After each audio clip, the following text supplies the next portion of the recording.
Lost the heart of Rabbit Hash. Don was, he was the heart of Rabbit Hash, the heart and soul. A tri-state community mourns the loss of the man who helped build it and then rebuild it.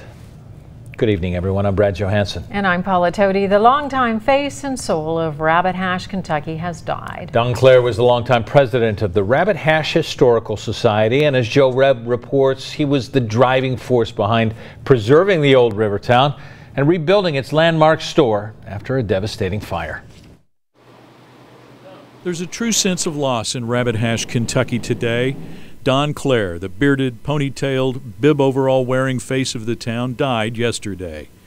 Don Clare was a respected historian and avid preservationist. In February 2016, he watched as the 185-year-old general store went up in flames.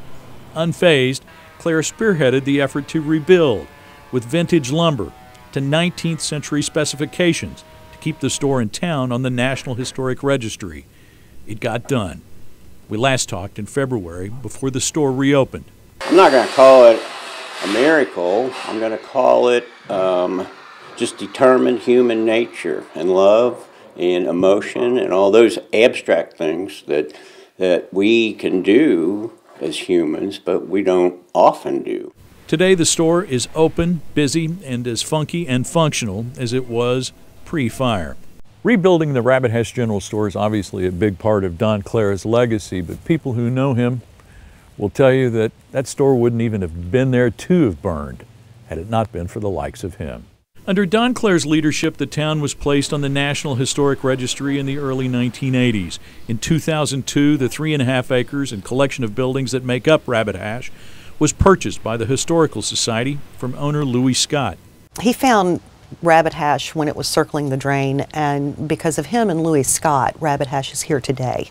And until yesterday, Don Clare was the face of Rabbit Hash and a whole lot more. A respected registered nurse, accomplished musician, and devoted husband and father. He was humble, never put on airs. You'd never know who he was just to look at him, that man in those bibs and the ponytail and that raggedy old hat was so knowledgeable about this place. And full of love and abstract emotions for his home, with a depth humans don't often find. In Rabbit Hash, Joe Webb, Local 12 News. Don Clare had been ill for several months, but his family tells us that he recently felt much better, even dancing at a wedding last weekend. Don Clare was 67 years old.